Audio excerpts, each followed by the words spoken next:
The end of the season is around the corner, so now we need to target premiums with good runs and hopefully big ceiling scores too. So going line by line, let's go through those. For defenders, Geelong and St Kilda have the best runs, although I like the Giants even though the numbers don't exactly agree. The reason I like the Giants so much is because that's where Lachie Whitfield comes from, and as I said on Monday, he is by far my number one pick this week. Whitfield looked like the clear number one defender earlier in the season, averaging over 100. But thanks to that injured 21, he has gotten really cheap and is now priced at 90. His price has bottomed out, so he won't get any cheaper, and he's 20 points underpriced. You've just got to get him in, I reckon. I'll certainly be trying to.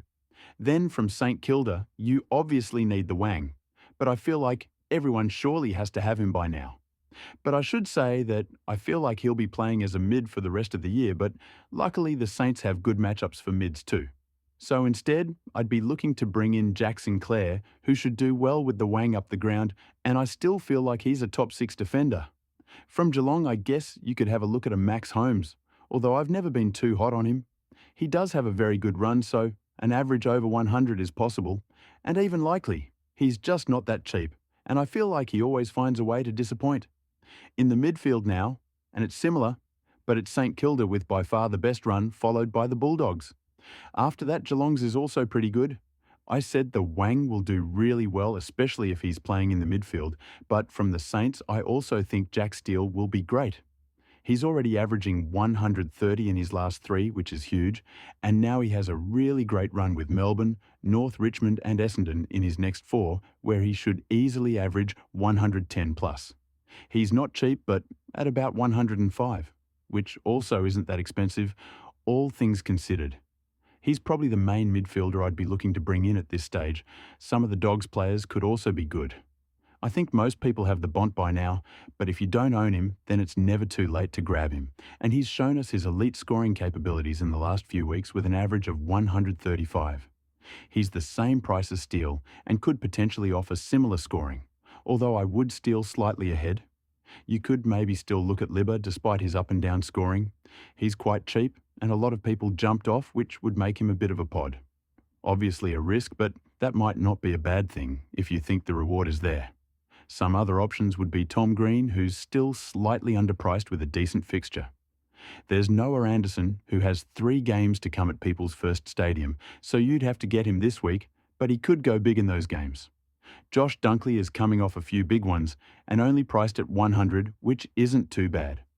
Caleb Sarong is very cheap, thanks to that 46, and you could look there. If you want something crazy, Tim Taranto is still quite cheap, and he's gone big in his last few. But that's probably it.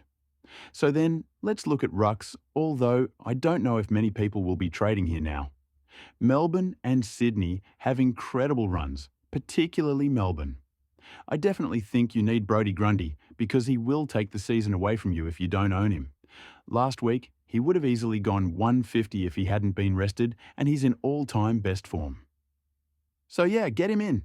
He's a safe captain option, and I'd be scared to know who you have if you don't have Brodie. I mentioned Melbourne, and you could possibly have a look at bringing Max Gawn in, despite his poor last 3. He has historically not done well after the byes, but those last 3 matches were against 3 really difficult matchups, and now he's coming up against 4 dark green teams in a row, so he could potentially put up some very good scoring again. Then the Bulldogs actually have a really good run as well.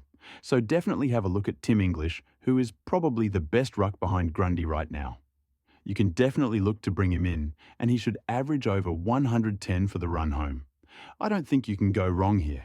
So the rucks are very straightforward, but the forwards are less so. It's hard to figure out who has good runs given most of our forwards are actually playing different roles around the ground. For key forwards, the Giants, Saints and Cats have the best runs, which is why I have Cameron. But it's pretty much these teams across the ground where we want to shop. Looking for value, I think Matt Kennedy could be a good pick after being fairly discounted due to the very unexpected 30 he scored. He bounced back with a ton, and he proved earlier that he's very capable of that great scoring. I need to get him in soon myself. Brian Mears is somewhat cheap, and while I've never liked him as a fantasy option after he ruined my season last year, I just thought I had to mention him. The same could be said for Chad Warner, who's very cheap and scored well last week, although it should be said that it was his first 100 in 6 weeks. Dylan Moore is even cheaper, and he scored 143 last week, which is huge, although the 3 weeks prior were low 70s, so don't get your hopes too high.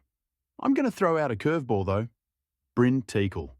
With Zeri out, he came in as North's ruck and got absolutely demolished by Grundy, winning like 4 hit-outs for the entire game, which is obviously rubbish. But he somehow still managed to score 95, which is certainly not rubbish, and that was in a very difficult matchup. However, he has a really good run to come, and with Zeri out for a few more weeks, he could score very well and make you some coin. I think he's fieldable, but one play I like would be getting him in as your 7th forward and looping with like a Petraka or something, as he's been failing a lot. For rookies, unless you desperately need coin, I'm almost at the point where I'd just go to red dots. There isn't long left in the season and people aren't going to make too much cash in time for you to trade them anyway. Personally, I'm just going to be trying to max out my points on field now. So with that said, let's look at my own trades, and they haven't changed since Monday. I'm going to be making a bit of a move and trading Tom McCarthy early, even though he definitely has more coin to make. McCarthy is going to go up to Lachie Whitfield, as I believe he's the best option available. Then to get enough coin to afford this, I will be trading Angus Clark, whose cash gen is pretty much done, and he is just going down to a red dot defender. I've gone with a guy with forward DPP just in case I need it.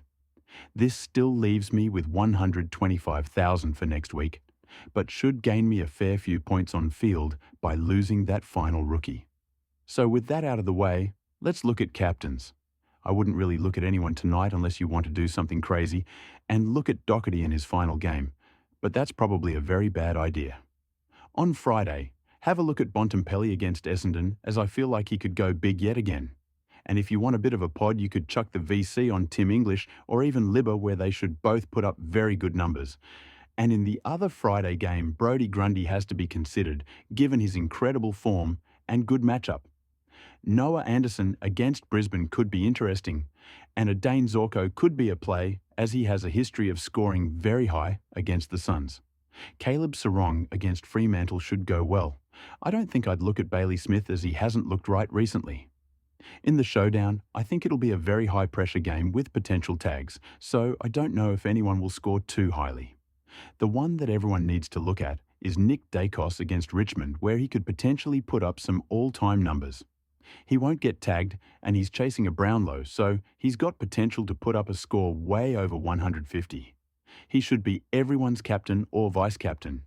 In the final game of the round, Jack Steele and the Wang should both be great against Melbourne, as they are a good matchup for mids. Personally, I'm looking to VC Brodie Grundy and chuck the captain on Nick Dacos. My line for a good score to take from Grundy will be very high, given that I think Dacos will go absolutely huge. That's all back Monday yet again.